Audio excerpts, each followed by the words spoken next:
I've never had to go through that. Luckily, like when I came on board, I came already as a resident, and then it just moved automatically to like a citizen. So I never You were had. blessed. I guess it took 12 years for a process to happen, though. Like coming And to I the always U.S. mess around. I always tell people I got married with her because I needed papers, and I'm So the one that bad. was born here. He's so bad. No.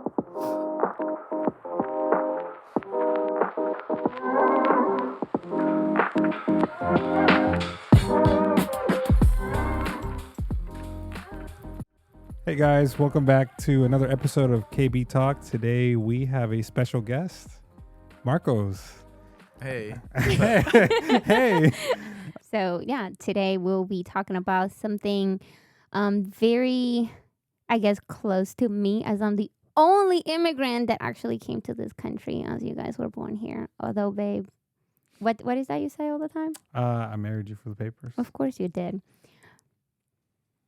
Anyways, so today we have Marcos here to just kind of give us more information about different programs that have been established by the government to help those that are undocumented, and how is that those programs help. We'll be talking about DACA. If you have not heard of it, baby, what does it stand for? The Deferred Action Children's. I don't want to mess it up. Deferred Action for Childhood Arrivals. There you go. Yep. And then we're also going to compare that to what some people may have heard. It is TPS, which TPS is. Let me make sure I'm saying it right. Temporary Protected Status. There you go. So Marcos is going to help us kind of bring in some facts and educate us, because even though, you know, I'm immigrant and we're technically, like, our parents are immigrants. We are children of immigrants. Yeah. For some reason, like, it was very interesting to me when Marcos first started telling us that I don't know anything about it. So I'm like, oh, I'm not a true Latina, but it's okay. Anyway, so we'll kick it off with just pretty much you, Marcos, giving us a little summary of what DACA is. What made me choose it? Yeah. So DACA is mostly where anybody from outside the country would come in, have permission to be here through officials, customs. So they'll be protected from deportation and permission to work here. The reason why I chose this topic for my design thesis was because I had friends who'd always tell me, wow, Marcos, it's good that you're, in school, you're almost finishing. I wish I could go, but, one can't go because if they go, they'll pay more, or they'll just be ending up paying out of pocket and stay there for many years. Oh, man. True. Yes. So I chose this because most of my friends are now successful because they work up the way from having a low job to now a high standing job. Like, for example, one of my friends named Danya, she used to work with me at Penn Express. I met her at Penn Express. Yes. So I hate Panda Express. we were there for Penn Express for the win. I have mixed feelings for Penn Express. Oh, now that you work, it's always when you work somewhere, you get mixed feelings of how the food is made and all that. No, You know the secrets, though. I No? know the secrets. Exactly. Yeah. I know how to make food. I know. But in terms of just like management and all that stuff. But Okay. I think it was from there when I found out that you could become an assistant manager or a manager without having to go to school, because they'll pay for your school. So they'll fly you off to California to do like some training, and all you needed was just training, and you get your title instead of Oh, wow. because usually when we get new managers, they'll be like fresh off college, Mm-hmm. and they're not really good. Okay. No. So they get like some type of certification. Mm-hmm. Okay. Mm-hmm. I didn't know Panda Express was that official. I'm like, okay. Yeah, so they do help you out if you want to become like a manager or assistant manager. They'll literally help you pay all that stuff. So that's when I noticed that if you work through a company for a certain time, or if you do good, they'll offer you programs, or they'll sponsor you. Mm-hmm. Okay. Yeah. So that was something that Danya, I think, wanted to do, but she didn't end up doing. But so her and I think worked for 4 years, I think.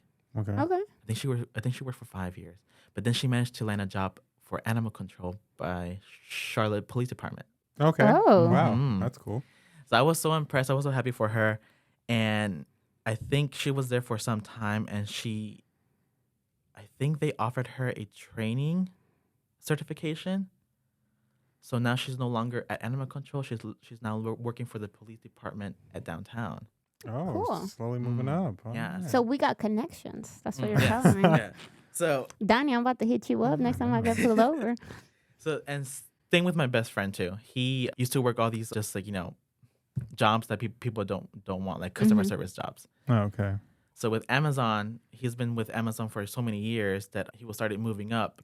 And truck driving right now is more popular. You get to make more money and do your own hours and whatnot. Right.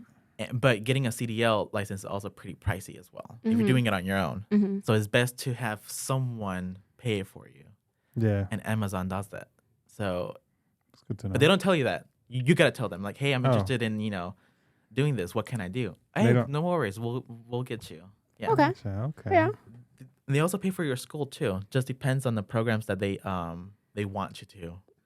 That's only Very Yeah. focused on what they can benefit off of. Yeah, benefit off. I get. So there you go. If you want to become like a software engineer or a mechanic or whatever programs that they accept and help you pay, Go work for them. Amazon. Or for Amazon. Yeah. Although, Amazon is a little unreliable sometimes.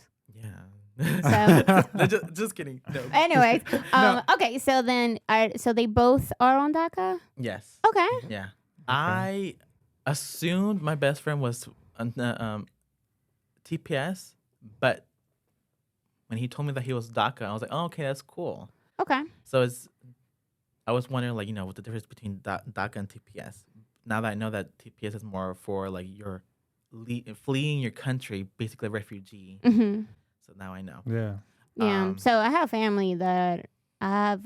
My cousins, I think, are part of TPS, and of course, like that, I think that's no longer in place, if I remember correctly.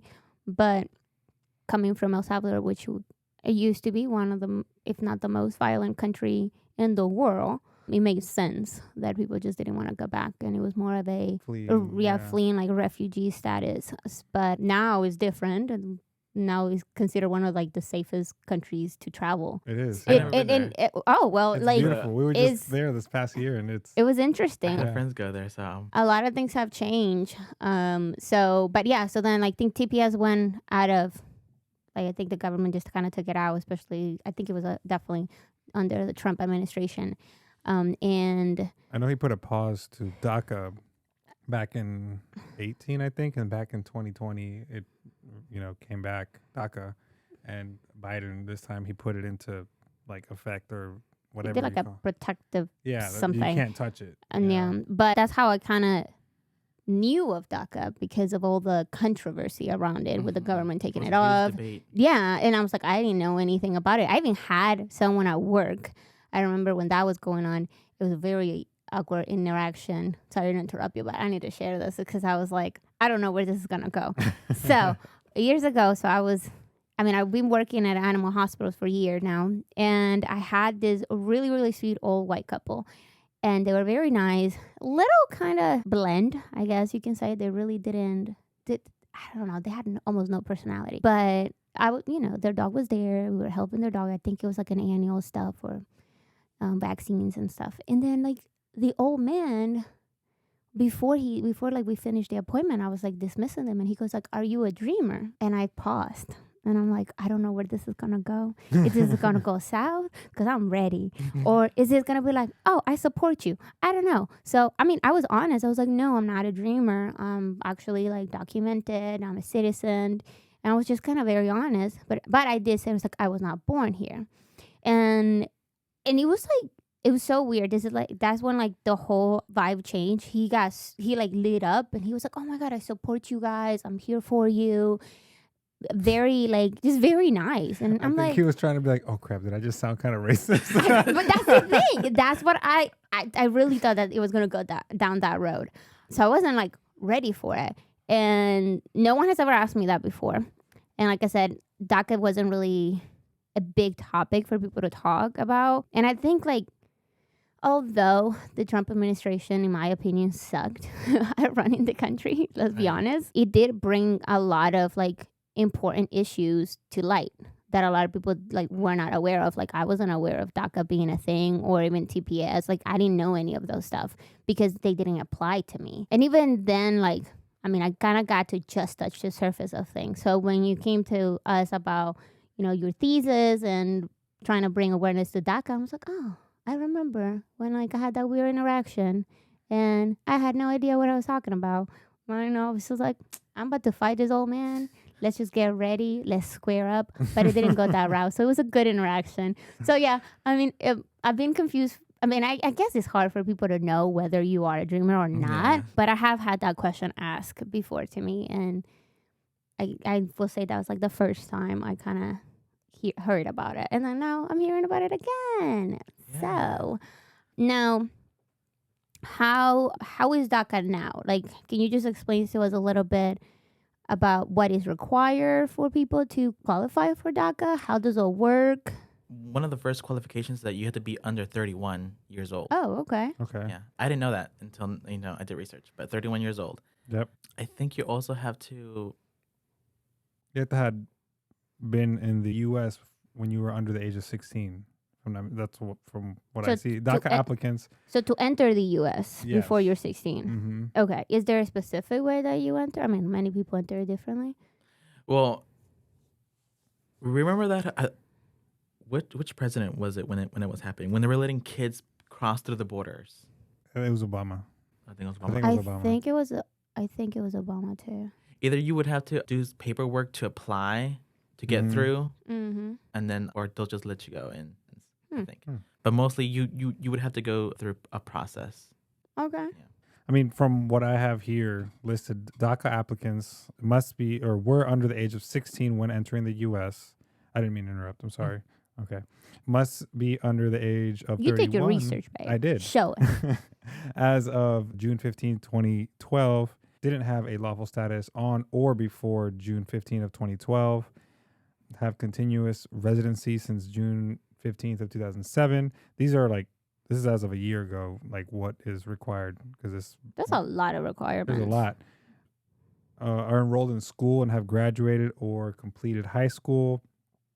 Haven't been convicted of felony or significant misdemeanors or 3 or more misdemeanors, and don't possess a threat to national security. Of course, can't be a terrorist. So, I mean, at the end of the day, it's not like, yes, I guess a lot of people can apply for it, but it's a little bit hard to qualify. So, I mean, you have to be almost like a perfect citizen to qualify.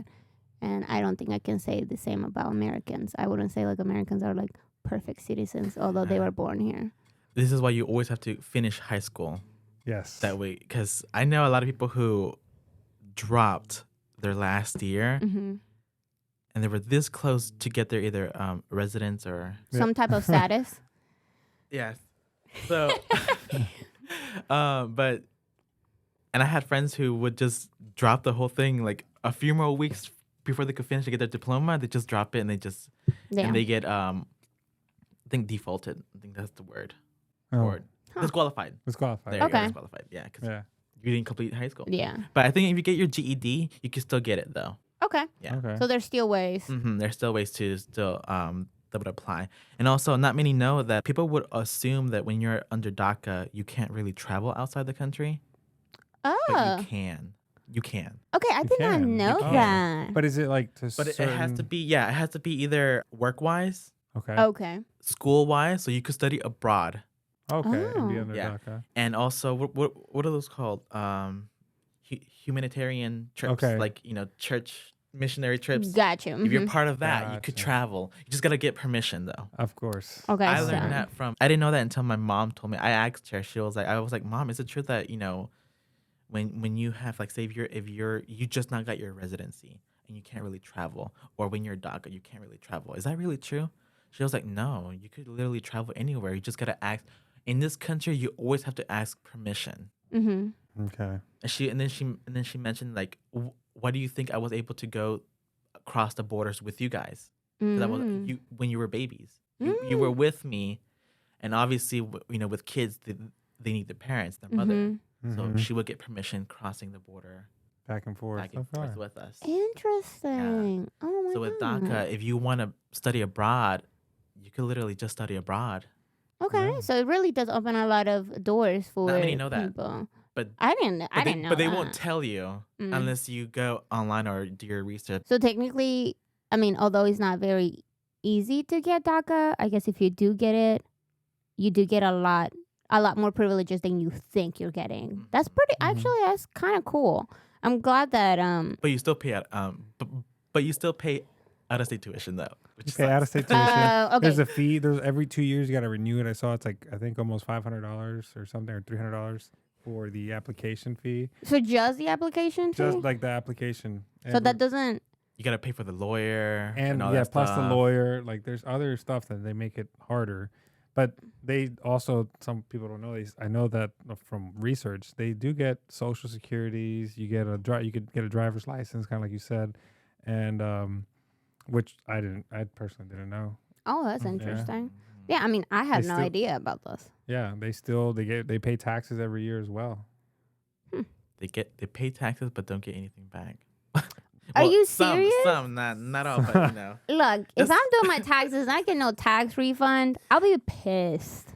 Uh, First off, I poured too much into this I can this imagine country. they pay more than a normal But, citizen. yeah, Pretty sure they do. I mean, I'm not surprised. But with your experience, a lot of people would, like I said, would assume that you're just under DACA. Yeah. So, like I mentioned with my professors, that they were like, "So, are you DACA?" I was like, Mhm. "No."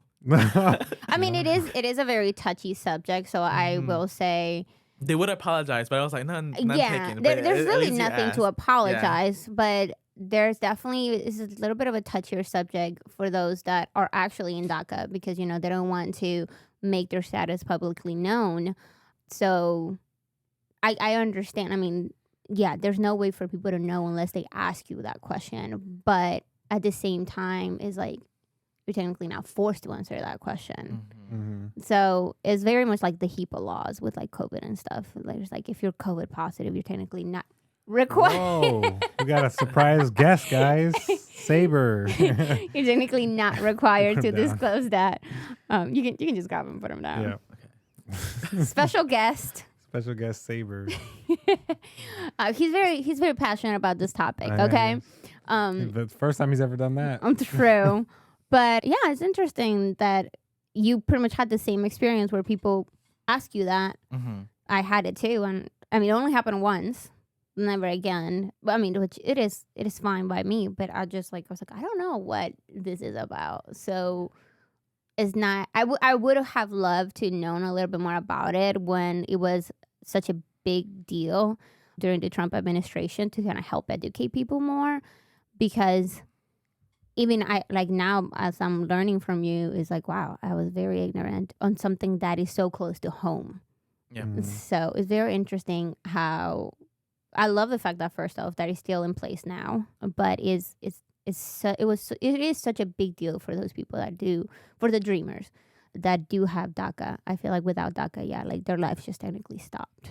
So, and I try my best to empathize. That's the word, to empathize with undocumented immigrants, because although I'm an immigrant, I never had to go through the hardship of being an immigrant and Mhm. trying to go and get papers. Yeah. I was very lucky to just come to the country legally and automatically became a citizen. It was like a very smooth transition. But don't get me wrong, the whole process of like back home in El Salvador was not easy. But I always try to kind of understand where people are coming from. And there are a lot of good documentaries that are out there. Like I've watched a lot of them. And it always makes me cry. It always makes me cry because first off, I'm very grateful at the end of the day I didn't have to go through any of that. Mhm. But at the same time, it's like there's people my age out there that really, really love this country where this is all they know. And they're not allowed to call this country their home.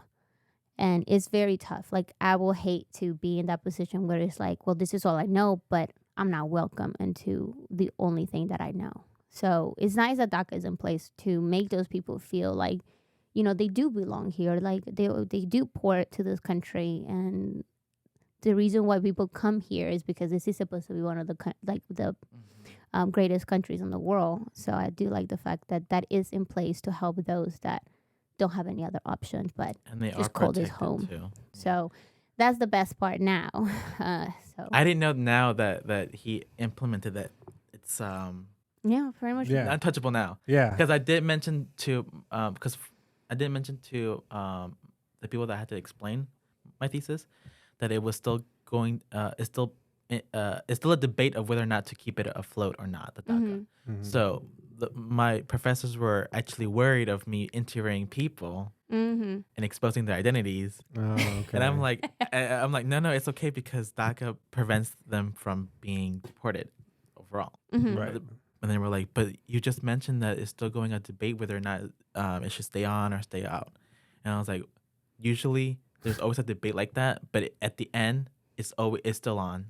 Yeah. Yeah. No, he didn't. I don't remember when, but he did an executive order. Like, some people don't like it because he didn't go through Congress, but that's, I guess, one of the things the presidents can do. That he just like, nope, executive order, you can't mess with it.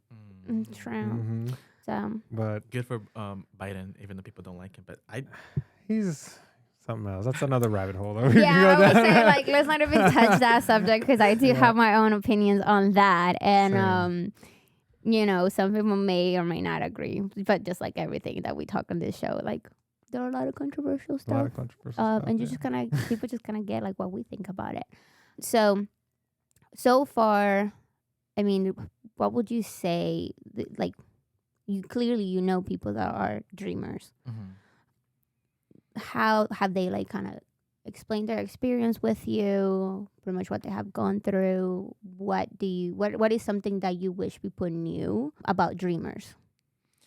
usually they would tell me like they wish that the program DACA, if you're in it like in the program for many years, that Mhm. that they could just get the citizenship, the status citizen. already, instead of having to go through every year renewal or every 2 years. Every 2 years. Every 2 years for Mhm. renewal. Mm-hmm.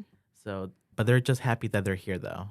Usually they want to have the same privileges that we have. Mm-hmm. Because true, yeah, they do have permission and to work here, but they don't have the same privileges that not Yeah. all Yeah, U.S. yeah. citizens have. Like, I Mhm. mean, I will say I Can love they- the fact that I never had to worry Can about they that. vote? Yeah, they can vote. Okay, they can vote. But Okay. one thing for educational purposes is that they have free education from K to 12. But Mhm. from after that, they're on their own. Mhm. We have the privileges of having financial aid. Oh, they can't do that. They can't do that. Oh, wow. Even though they say, well, there's scholarships out there. Yeah, but they are limited to what they could apply to. 'Cause Oh. I think they sometimes will ask you for your social security or Mhm. passport number or whatnot Mhm. to apply for a scholarship. Oh, So okay. you would have to be a somewhat U.S. citizen to apply to some, For Mhm. some of them. and they could apply to only a few, limited. So okay, so So there are resources there, but just they limited. don't, yeah, and they also don't, yeah. So that's why they don't want to go to school. Some might do, It's a lot of sacrifices. but a lot Yeah. of sacrifices that Yeah. they gotta do. That's interesting. You mentioned that they don't have a direct path to citizenship. So, and I think it's DACA and TPS. I guess the only way around it is if they married someone who's a citizen. Okay. So Yeah, now but can they do like they can still do that? Marriage, Yeah. yeah, but since people already know that you could get married for the papers, Okay. but it's a whole investigation where they'll just investigate both of you. I mean, and it makes sense, Mhm. but and they'll like, I think from what I've heard, that they'll just try to find anything to make it seem like it's it's not genuine. not genuine. Yeah. Gotcha. Oh, okay. Just to make sure the marriage is legitimate. Yes. Okay. That's Oh. interesting. I did have a cousin of mine. She got married in Mexico, and she brought him here. Okay. So the whole process was, I think it was roughly 2 years. Mm-hmm. She put in her application for him. They did the process, and she did mention that they did investigate both her and him. But they allowed it. He got his little paper where it shows like, okay, if you get stopped, show him this, Okay. and then the court date where you have to go for all that. Mm-hmm. Yeah. So I think he's a U.S. Resident now. Mhm. Yeah. So. Okay. Oh, okay. Well, I mean that's think- interesting. But I think the process is different for every state. I'm not sure. I'm not surprised if that is the case because I mean Mhm. there are like blue and red restrictions and stuff. states, and I mean we do live unfortunately in a very conservative state.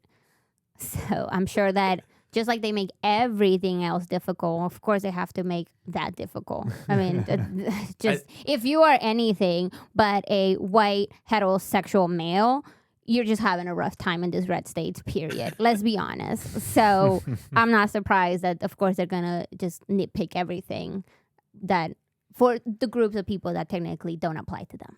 So I'm not surprised on that if the state's just going to do their own thing. I did tell my best friend, like, dude, just come on. Let's get married. I'll just give you the paper so we could go ahead and damn travel. Because my plans is to travel. Okay. And, but that was back then when I didn't know that he could also travel with permission to certain things. So what's funny? Now that you mention that, fun fact, guys. When I was 14, I had a guy ask me if I could marry him for the papers because he was about to get deported. Oh, my God. As a 14... But didn't he offer you money, too? He offered me, I think it was like $15K. Or even less than that. I don't even remember. But I was 14. I was 14. I was like...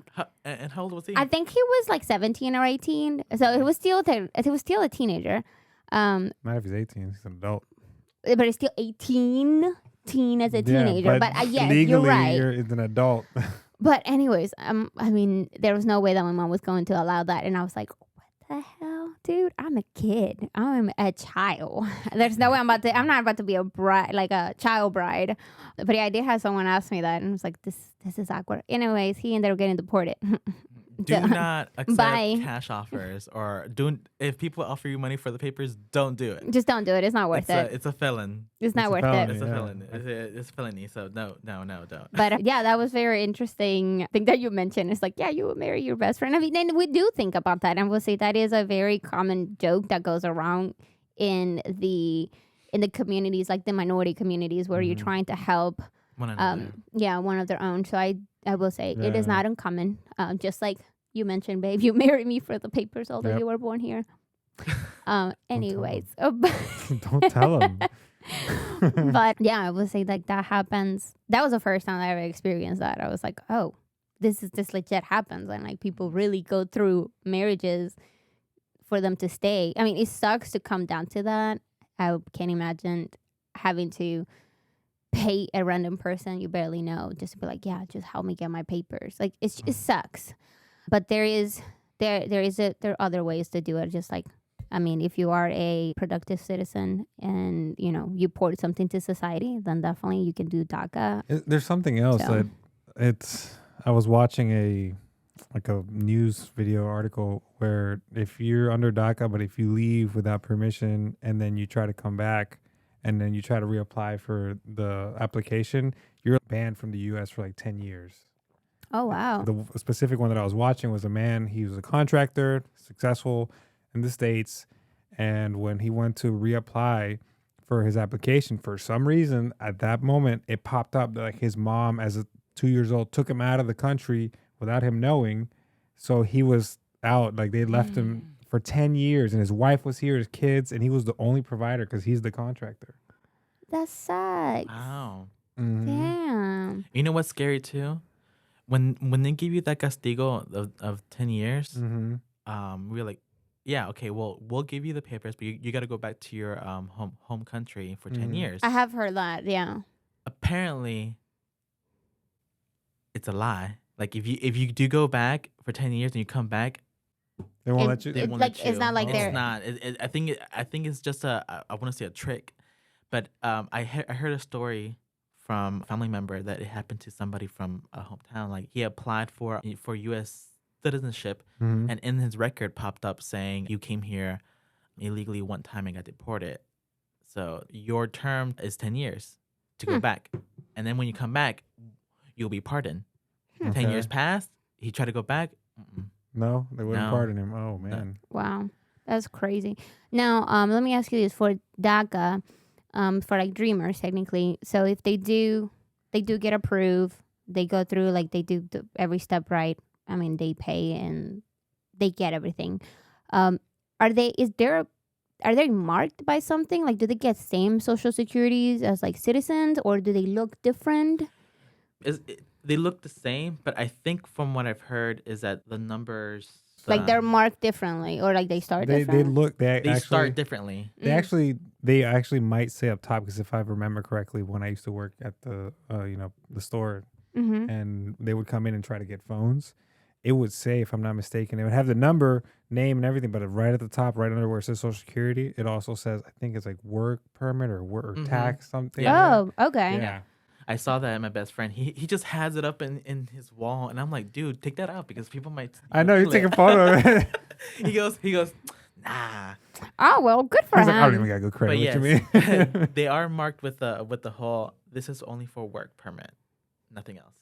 So because your friend is a dreamer, and you clearly, I mean, you guys are very close. I mean, you clearly know his experiences and his struggles. How would you compare your experience to his experience as someone that was born here that technically didn't have to go through that?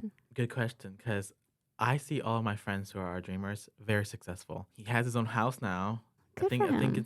this is 2 years now. So me seeing through all of his phases, what he's been through up until now, being successful, compared to me. Compared to us. yeah, we got you. I am still in school, and it's taken me 10 years to complete a bachelor's. 6 years I was paying out of pocket, so now I was working 2 jobs. You gotta make ends meet. Mostly part time, so I could only afford credits that I could afford and pay, and I couldn't get financial aid because of due to some documents. Stupid stuff. Documents. Yeah. Okay, that's we're just gonna leave it at a document. Keep going. when you turn 24, in the eyes of the government, you're financially independent from your parents. Right. You just do it because when you turn 18, you're an adult. Yeah. But when you turn 21, you're an adult because you get to buy alcohol. Yeah. But when you turn 24, you're an actual adult, financially independent from your parents. And your car insurance goes down. Yeah.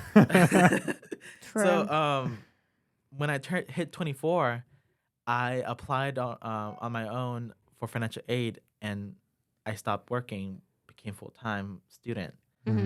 So I could have just stayed at Panda Express because I worked there after high school, so 2014. Okay. Wow. Yeah, and I didn't leave until 2018 from that place. Okay. Wow. Because 2019 is when I started not working in full time. I could have told myself to just not go to, just stop school and then just go to because Panda Express was trying so hard to making me be a manager, flying me out to California and whatnot. They were really buttering you up. Yes. But they would always ask me during a time when I'm in school. So I was like, I can't because, you fly priorities. Me out. Yeah, priorities. So, but I always picture myself like, what happened if I just went? Would I've just gotten my degree? But then I would have gotten a nice job, a stressful job. But it wasn't something I guess you were passionate about. Yeah. Okay. Yeah. But I feel like I've struggled more than he did, my friend. Okay. Because like I said, I'm still in school. 10 years now, and I'm about to graduate this May. Well, whoop whoop, congrats. Congrats, yeah. I mean, any achievement, no matter how long it takes you, is very well appreciated and very well received. So congratulations on that. Because I will say there's people that are in the same place as you and they lose hope, and that means a lot. The fact that you're continuing. I have senioritis. I think we all got that. Both of you, because both of you, you guys went through school, and it's not easy. I personally did not. So I would say school is not made for everyone. It's very tough. So then, how did your friend become so successful as far as like having a house and being financially independent? Like, although he's a dreamer, did he take any different steps than you did, or did he have different resources or help than you did? He stayed with Amazon for many years, so technically, Amazon helped him a lot. Okay. That is what it brought me to, like, wow. So if you stayed at a place that would want you to grow up, be better, be successful, they will help you out and do that. Now, let me ask you this. Clearly, he's not here. So when you were at Panda Express, and I mean, you were offered this continuing education and so on, but you knew that you weren't passionate about that industry. Clearly, you didn't go with it. Would you say that he from what you know him. We don't even know him. Would you say that he just kind of settled for less because it was just available to him? The fact that having like the mentality as a dreamer and you're just kind of only taking whatever is given to you. I think what you're trying to say is that, like, since that's the only basic option he might have, that's the reason why he went with it. Yeah. Would you say versus someone like us, which is, it opens up your eyes. Maybe we take life for granted, but because we have more opportunities, since he had no other option, that's why I did it. He's the type where he'll get the opportunity when it's handed to you. So he'll take it and he'll turn it better. Okay. So he took the Amazon experience and now he's at a better company. Okay. That will pay him more. Gotcha. So basically, made small sacrifices. I see what you mean. Yeah, okay. So he'll take whatever opportunities he'll get, and he'll make it better. Okay. That's the type. And I will say, I guess that goes to just having almost like limited resources when you went through your whole life, you've been limited on what you can do, where you can go, and getting like a huge opportunity such as moving up in your career or having the option to like have a career. I guess they're not. I guess what I'm trying to say is like they can't afford to turn that down. That's what I'm trying to say. Like we, as like people that we don't have the same struggles as they do. At least specifically for me, I have my own struggles as a fact that no matter what, like if I have experienced, I guess you can say, discrimination and almost a little bit of racism, and to a certain point, like I've had people just because of my last name, like point me out, and I know that first off, my first name is like Hebrew, so the way that is spelled and everything, got to learn that like it is Hebrew. So I have had a lot of people ask me, like, if I'm from Israel, and I was like, oh, not even close, like completely opposite part of the hemisphere. But as soon as I'm sure that employers and like even school, they see my last name. Some people will kind of look at it. I was like, oh no, like I'm not, like just because of my last name. It's like, no, I'm not gonna deal with it. And then some other people would be like, oh, yes, we need more diversity. We'll need more exclusion. And then, like, let's take this person that clearly comes from a different background over this, like, basic, like, white, like, American. I've had a little bit of both experience. Like, I did have an employer that was upset that I spoke Spanish and was like, now, keep in mind, that was, like, when I was a lot younger. It was, like, my first job. I was 18. I didn't know what I was doing. I was just grateful to have a job. And I do remember there was another girl that spoke Spanish there, and we were very close. We were the only ones that spoke Spanish. And my boss literally told me, she's like, unless you're speaking Spanish to sell, you're not allowed to speak Spanish in the workplace. Wow. And then I just took it. I was like, okay. Wow. Now I was like, bitch, I wish you would, because I will so sue your ass and make a shit ton of money. I would have retired just by going through that. I really wish.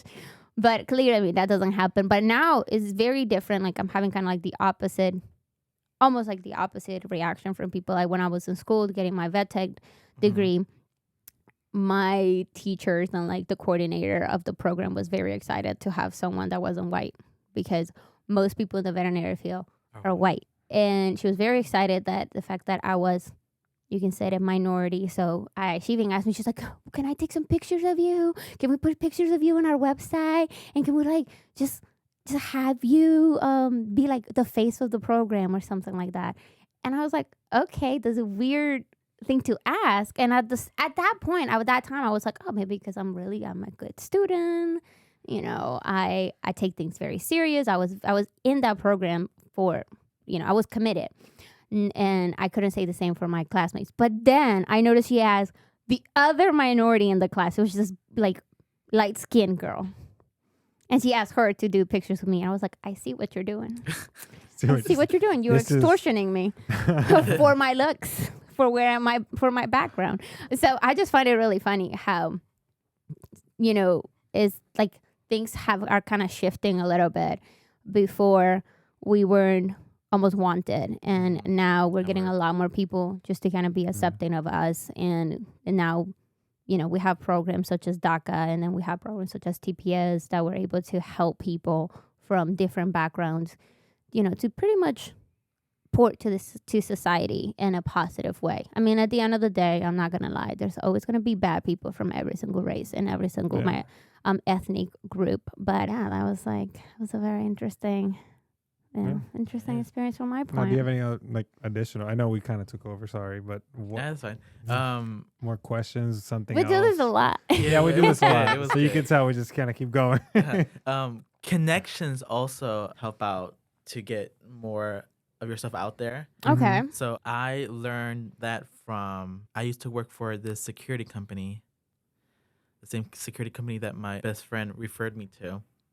And I was working under this company called Blumenthal. You heard of Blumenthal? No, Blumenthal Performing Arts Center. No. So it's where it's a place where all plays come in, like The Lion King, Wicked. Oh. What else? And also small parties of just shows. Okay, just like entertainment things. Okay. And you would buy tickets. So I used to work under them for security and all that stuff. And then when they came up to UNC Charlotte job fair, and it was like a few months after I left the security company, they saw me and they're like, "Oh my gosh, you're the blonde security guy." I was known for the blonde guy because I had blonde hair. Oh, you had Of that. You had course you blonde? did. Oh, gosh. But they asked for my name. Was it frosted tips or fully committed to Fully blonde? committed to Oof. blonde. Wow. It was a phase. But anyways, so they were like, "You don't have your blonde hair anymore." I was like, "No, I grew it out and I chopped it off." And I was like, "Well, what are you doing here?" I'm just looking around, for just the job fair. And they were like, "Why not apply with us? Like, you guys are hiring?" He's like, "Yeah, we're hiring. Go ahead and apply. Here, take it. Blah blah blah." And so I applied, and same with you. There were like other people in the interview. It was like a group interview thing. So I think I want to say there was like 12 more. They were all white, and there were sorry. No, you're fine. And they were all like literally. I think almost all of them were fresh out of college too. Okay. Okay. So I was there, and then I was just there for the interview, and then they started calling one by one. But before that, they were all talking among themselves, and they were like, "Yeah, I think I'm gonna get this job because I've went this for school and I've been in this class, blah blah blah." And I I'm was like, overqualified. and they were all just bragging of what their Qualifications are. yeah, they're what they did, and then next thing you know, the head honcho, that's head of the sales department, came in, took one swoop, and then looked at me, and he goes, "Hey, Marcos." Marcos. And I was like, "You're the guy that used to do security with us." Like, "Yeah, hey." And all I saw was just eyes from the other candidates just looking at me. I was like, "They know him." And so this is why I always tell people, like, it's best to be if you're working as a contractor, or it's just somewhere but not part of the company, be friends with them, talk to them, build your network. Build your network, because out of all the 12 people, they chose 3, and I was one of them. And also because I spoke Spanish. I'm telling you, now is like you're bilingual. People are like, "Oh, I love that you're bilingual." Now, it's like I will say now, being bilingual is coming like out of style. Now you want like people want trilingual. And then before I was told, I'm like, "You can't speak Spanish." I was like, "What the fuck?" That's what my that's what my friend did too. The one with the animal shelter, animal control. Animal control. She knew people, and they got her the certification and training to transfer to the police department at downtown. I volunteer for animal care and control in Charlotte. Actually, We both did. we for a both while. did. Yeah. I did it longer. I started doing it because clearly I wanted to go into animals and stuff, and I wanted to that was like the easiest way, just like volunteering and kind of get a taste of it. But didn't really stick around for it. It was a bit rough. Just the animal side part of it, But yeah, no, definitely networking. I see what you mean. It plays a huge part of your career and how you move up and pretty much how you move around your industry. So I completely agree on that. Well, Do you have any questions, babe? I have no additional questions. I think that I kind of you- learned a lot. I think we today. learned a lot, just kind of touching The whole this. awareness thing. Yeah. Yeah, this topic was very interesting. Thank you so much, Marcus, for coming to our podcast and, raise awareness on this very, very obvious and important topic that a lot of people are part of. So we do appreciate you. Yeah. Having me. Thanks, Marcos. No, this is, again, like she said, it was great. I learned a lot. I had to do some research because I knew little to nothing. Same. All right, guys. Well, we'll see you next week. And we have another guest for next week. That'll be fun. Yay. A few secrets of A few secrets. few secrets of my be spilled out, but it is what it is. I'm a blank canvas. Oh, yeah. Cheese man. And Cheeseman. Thanks again for tuning in to KB Talk. Give us a like, follow, and subscribe if you don't already. Bye, guys. Bye. Bye.